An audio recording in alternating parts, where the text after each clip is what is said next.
Hey everybody, this is Rick and Ralph, and today we'll be continuing our series on the pin variation. Um, Last time I showed you the classical. This time we're going to go into the Hyperlion system.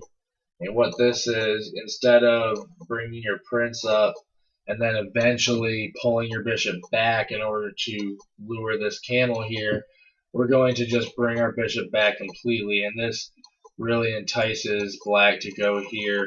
I actually don't care for this move that much in this position, only because of the placement of the eagles.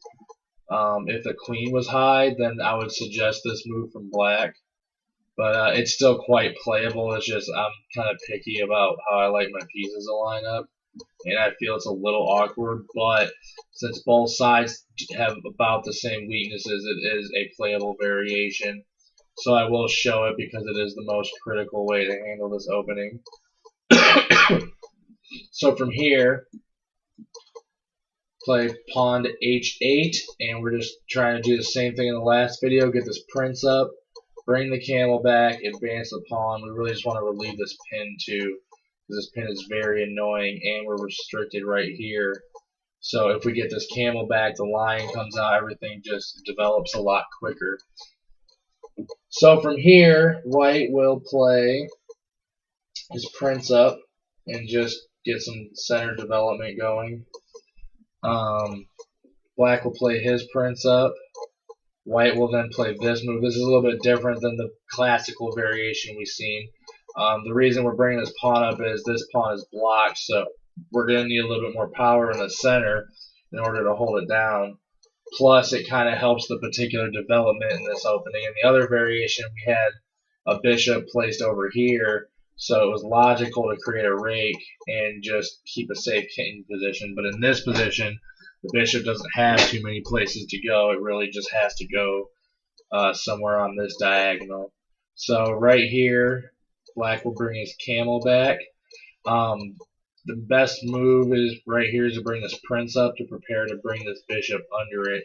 Now black will expand. I will note that this move is a consideration, and I almost like it, except for if black goes here, you're kind of just giving up tempo, and this would be nice, except that we've already kind of started a white square strategy. So if we give up our dark squared bishop, then our light pawns are just going to get in the way of our bishop, and this is not quite desirable. Maybe later in the position this move might be pretty good, but right now I don't care for it. So I think it's better to just go here. Any other square, you're just hampering your development. One consideration could be to push this pawn and put the bishop here, but it's really more active just like this. So from here, black is going to advance this pawn, and what he's trying to do is get his bishop right here and try to swing it and do it with tempo. So white will play here in an attempt to stop this, and the best move to do here is just to advance this pawn, but we do need to protect that square first. So this all leads up to you need to develop the bishop. This is the best square for it, and what we're just pointing at this area, and this is just a nice spot. It'll be protected by the eagle, and it won't be targetable by a lot of things. If a dark square camel comes out, do note that that could harass it in this opening, but we really just need it out for a second. We can always find a luck for it if we see this camel come out. So from here, white will castle because he's expanded and he wants to really be behind his pawn structure before the breaks start happening. And now that we have our bishop out, we bring our lion behind it. And now we're really just gearing towards getting this final pawn into our position and developing fully.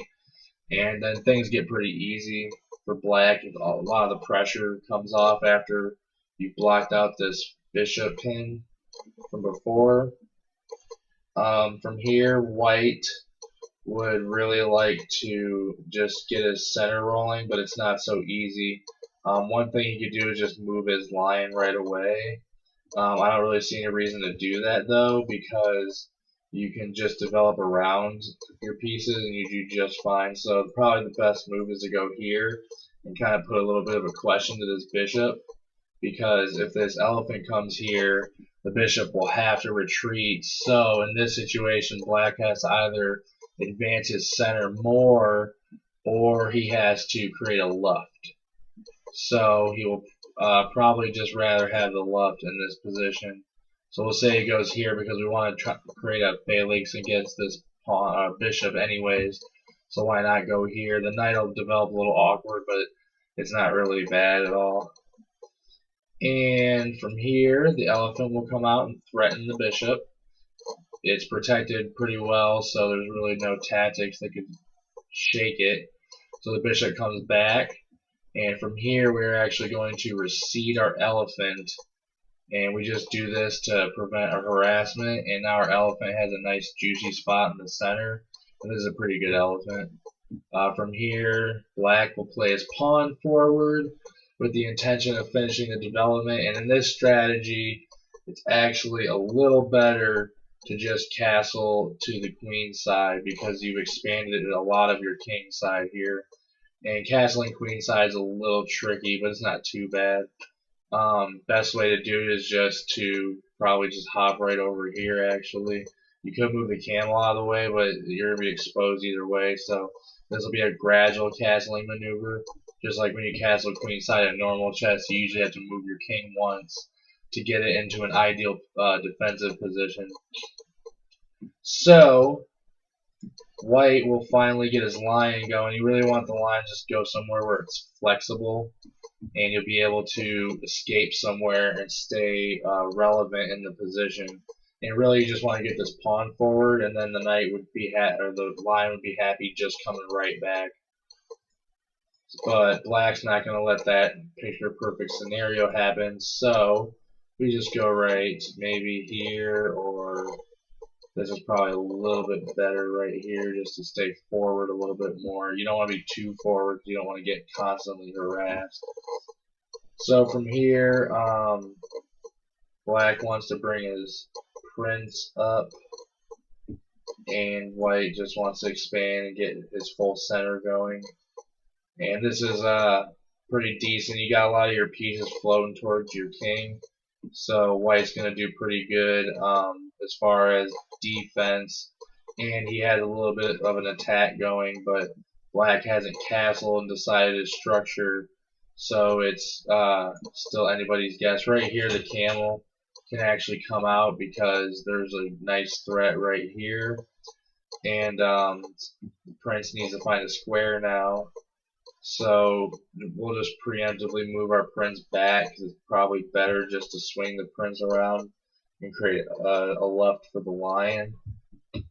So from here, castling is really should be on your mind, and we'll just castle right here this time. It really doesn't matter because we're going to have to move the king 2 more times anyways. So now keep in mind white's ready to pounce on this lion at any moment. And that's always good to keep in mind. In fact, we will make this move because we want to do it just the right time to disrupt him. So from here, we can just bring the lion forward more. Just try to get it to a spot where it might hit some weaknesses. It looks pretty weak right here. We might be able to hit this with a couple of moves. So white's bearing down pretty hard. He's got this bishop rake right here.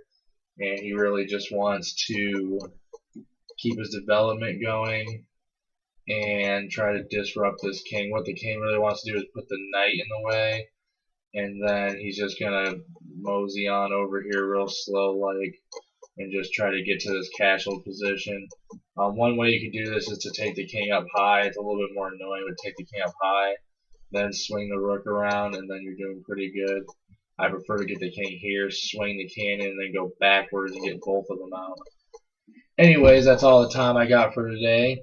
Tune in. I'm going to show you another variation of the pin opening. And thanks for watching.